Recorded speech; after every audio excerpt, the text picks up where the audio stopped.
Massachusetts. Court is now open. You may be seated. Sullivan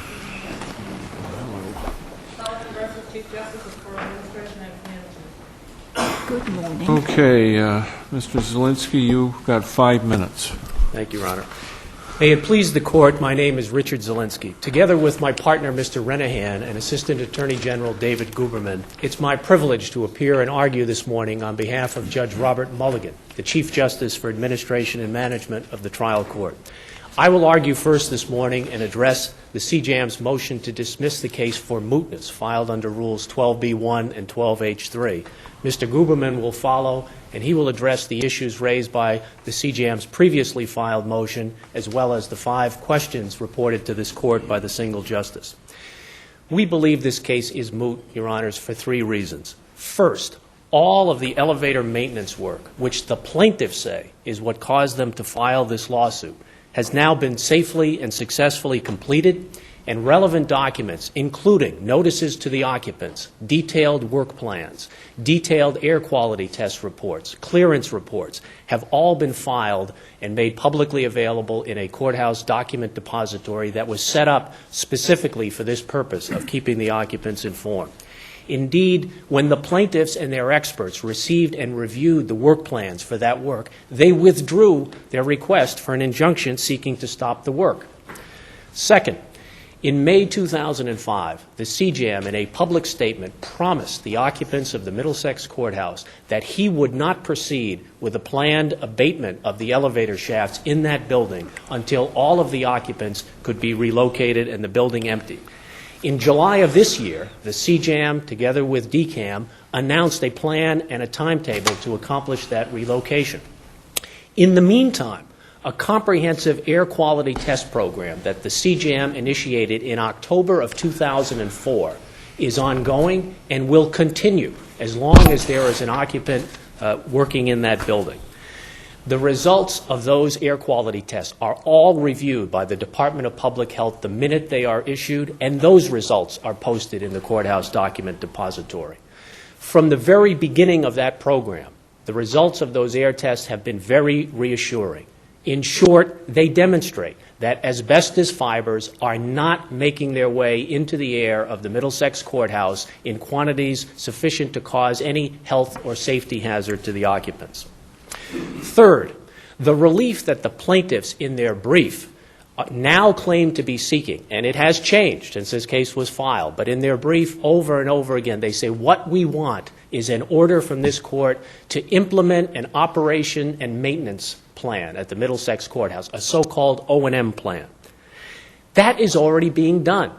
In February 2005, with the assistance of DCAM and with the oversight of the public health agencies, notably DPH and the Division of Occupational Safety, a comprehensive O&M plan was published for the Middlesex Courthouse, filed in the document depository, and is currently being implemented by a full-time environmental coordinator, a gentleman by the name of Michael Lane.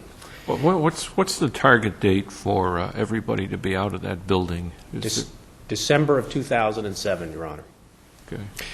Based on these facts, it's our position there is no longer any live case or controversy that either requires or warrants this court's continued involvement. Now, before I yield to Mr. Guberman, let me briefly respond to a couple of points made in plaintiff's opposition. First, they say that the issues raised by this motion for mootness should be decided on the face of the allegations of the complaint. Not so. This court has repeatedly said that the proper way to raise a mootness issue is by way of affidavits. We've done that. Once we've done that, the burden shifts to the plaintiffs to demonstrate that there is a live case or controversy. Second, I expect the plaintiffs will argue, using the familiar standard, this case needs to be decided on the merits because it's capable of repetition and yet evading review. I suggest, Your Honor, in your discretion, should reject that argument for 2 reasons. First, there is nothing in the record to suggest that any future maintenance work performed in that building while it's occupied will not be done as safely and successfully as the just recently completed elevator maintenance project. Justice Mulligan is fully engaged on the problems in the Middlesex Courthouse, and he's working side by side with the relevant public health officials to address those problems. Indeed, in connection with the elevator recabling project, Justice Mulligan himself presided over 15 separate project-related meetings and actually surveyed one of the elevator shafts, riding on top of the elevator car from top to bottom. The CJAM has also instructed the environmental coordinator to strictly adhere to the notice requirements in the O&M plan for future work and to continue to file documents in the depository. I see I've exceeded my time, and I will yield. Thank you, Your Honors. Mr. Goberman. May it please the Court. Subject to your questions, I propose to focus on 3 issues that will enable you to dismiss the amended complaint in its entirety without reaching any constitutional question. First, the need to dismiss the amended complaint for lack of subject matter jurisdiction because the plaintiffs lack standing. Second, dismissing the superintendent's count because the amended complaint fails to meet even the usual standard for superintendents. And third, the failure of count 5, even as recast in the plaintiff's brief, to state a claim on which relief can be granted. Regarding standing, neither the plaintiff's brief nor the amended complaint identifies any legal duty owed by the CJAM to any of the plaintiffs, any breach of such a legal duty, or any injury to any of the plaintiffs, let alone any injury that they are in danger of suffering as the result of something that the CJAM has done or has failed to do, or any injury that is non-remote, direct, and non-speculative. Second, count 6 can and should be dismissed on this record without reaching the constitutionality of the provisos in the second paragraph of Section 3 of Chapter 211. 1, the amended complaint fails to state a claim for any violation of a substantial right. 2, it fails in any non-conclusory fashion to allege the existence of extraordinary circumstances leading to a severe adverse impact on the administration of justice. Now, that is the language from the provisos, but to avoid any constitutional question, this standard may be read as simply confirming what might be assumed to be this Court's inherent power regarding facilities management. This standard is also consistent with the standard enunciated by this Court in the Barnstable and Chelsea District Court cases. And it is well established that a statute must be construed, if fairly possible, so as to avoid not only the conclusion that it is unconstitutional, but any grave doubt on that score. Finally, turning to count 5, as pleaded, it seeks to enjoin the CJAM from what it calls further violations of various environmental and public health regulations. Apparently persuaded, however, by the CJAM's brief that they have no private right of action to enforce those regulations, the plaintiff's brief seeks to recast count 5 as a claim for orders from a court in equity to protect what it terms their right to a safe workplace. But the plaintiff's brief does not provide any record reference to support a contention that their workplaces are unsafe. The reason is that the amended complaint itself lacks allegations to support such a conclusion. In all events, maintaining a safe workplace is no clearer a goal than good condition and repair, which Channel Fish considered too vague to be the subject of a court order, noting that it necessarily would require this court to be involved in continuing supervision of what might be or might not be thought to be satisfactory. If the court has no questions, I yield the balance of my time. I do have one question. Yes, Your Honor. We know we have courthouses all over the state, many of which were built decades and decades ago when things like asbestos were routinely used. So what should employees, people who have to go in and out of the courthouse on a daily basis, do if they fear for their health because of the conditions?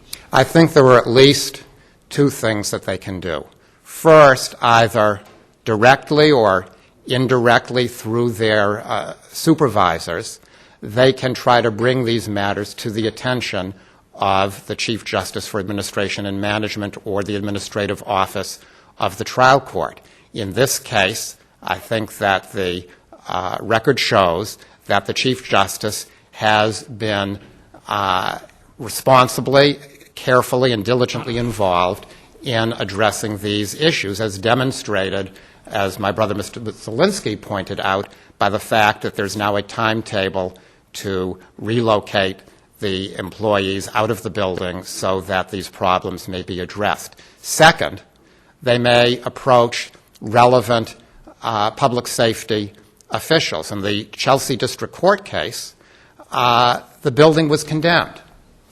The plaintiffs in this case disclaim either a desire to have the building condemned or a request for relief ordering the immediate evacuation of employees from the building. The third thing I would say is, because Your Honor aptly mentioned that there are many other courthouses in the Commonwealth with problems, that we have asked you to take judicial notice of a report submitted to this court which shows that the Middlesex Courthouse in this case ranked in 1999 69th from the top on the list of courthouses in need of repair. And I would suggest that it would create an intolerable situation for the effective discharge both of the CJAM's functions and of the judicial resources of this court, given the exclusive and original jurisdiction that you have over the CJAM in this area. It would create an intolerable circumstance if every time someone in one of these courthouses around the Commonwealth who was concerned about conditions at the courthouse was able to come into court and engage the CJAM in litigation in front of this court rather than pursuing the two routes that I've already mentioned. Thank you, Mr. Guberman. Mr. Milne? Good morning, Justices of the Supreme Judicial Court. I know the Court has reviewed our brief and the submissions, so I am going to be direct and hopefully practical to the Court. We have to, as Justice Graney said at the last hearing on April 21st before the single justice, figure out how to manage that courthouse until it's vacated. The plaintiffs were surprised by the mootness argument because that's what this case was about when it was filed. It was about managing the asbestos safely within the courthouse. In response to the last-minute motion on mootness, plaintiffs filed an opposition. Attached to it is a document request that was served on the defendants back in May as a result of what we suggest was illegal and unsafe asbestos activity in the building after the elevator cable replacement project.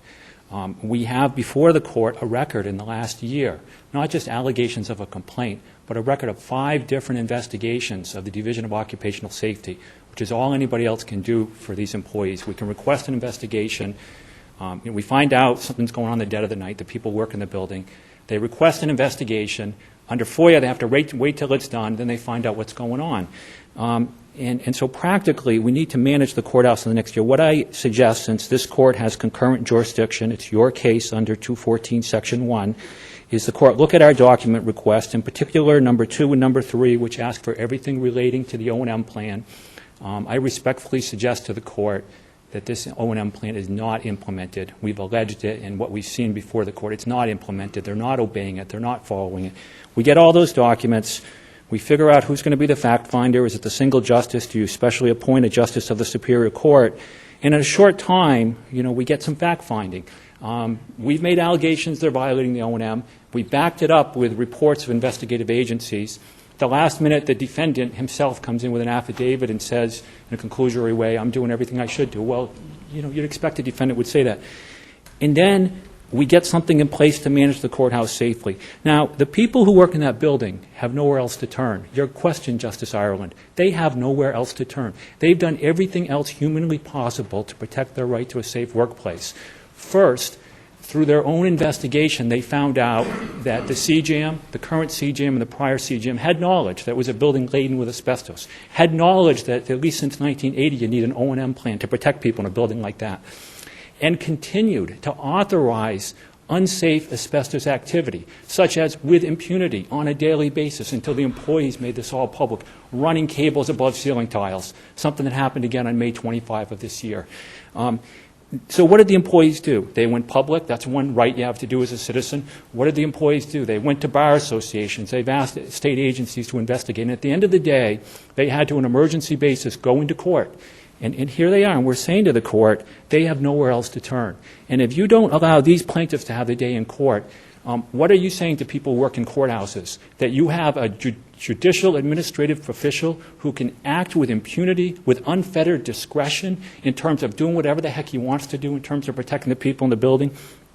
When we looked at Justice Mulligan's affidavit, what was interesting about it is it says that we have the right defendant. For whatever reason, with his responsibility over 111, 112 courthouses, he's decided he's going to micromanage this courthouse.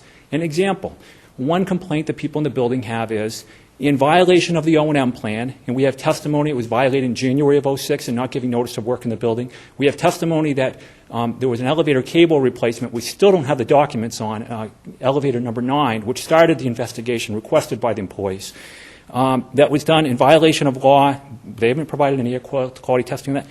We know that Judge Mulligan has been intimately involved in all the details of this, and even today, he says in his affidavit, the environmental coordinator in the building will decide what information to give people in the building, but then he has the right to supersede it. So right now, you have the defendant right in the thick of it, and he's the one who should be the defendant under the case law to get orders against him. So we've laid out in our brief the case law on which we based it, and we've laid out in our brief the underlying facts. But the bottom line is, if this court doesn't get involved, that building is going to be mismanaged until such time as they leave that building.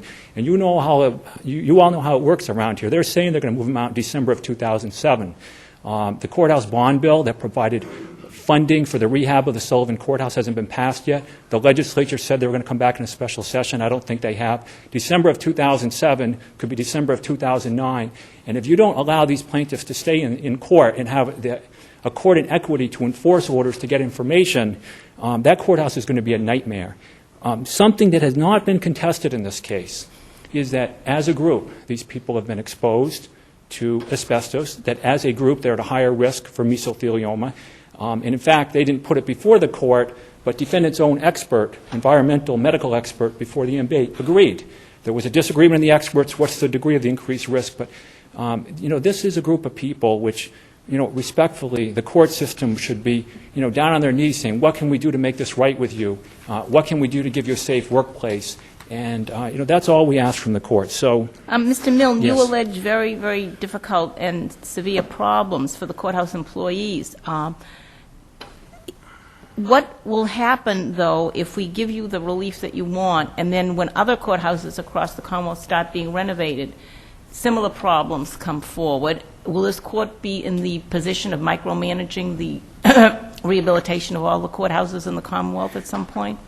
No, and they won't. And first, in answering that, I do want to bring in a response to the argument relating to the master plan. And then I'll answer your question, Justice Cowan. The master plan was legislatively mandated, as this court knows, on how to spend the money for the courthouse bond bill. That money's been spent.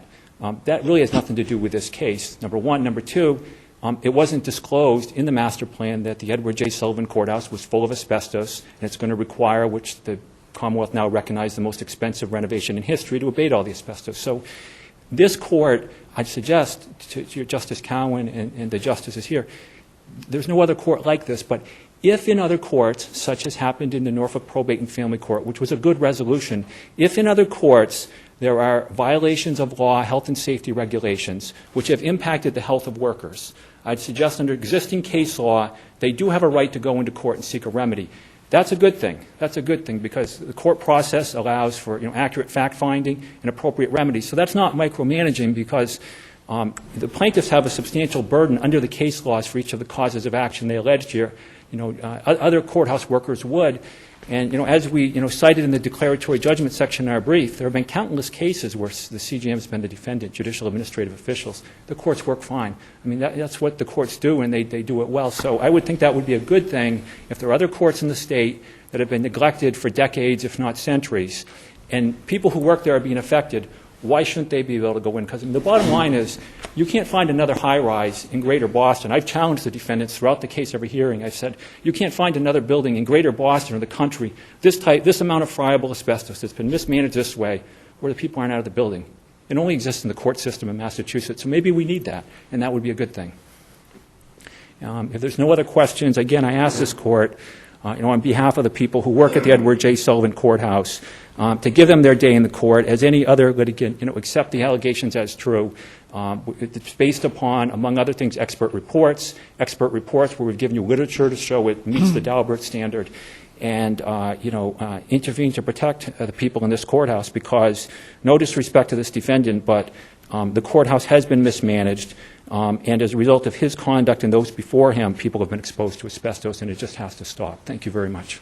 Thank you.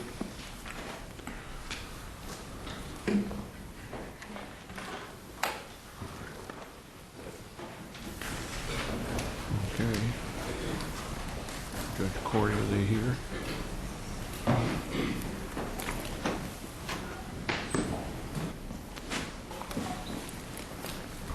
over to Picasso.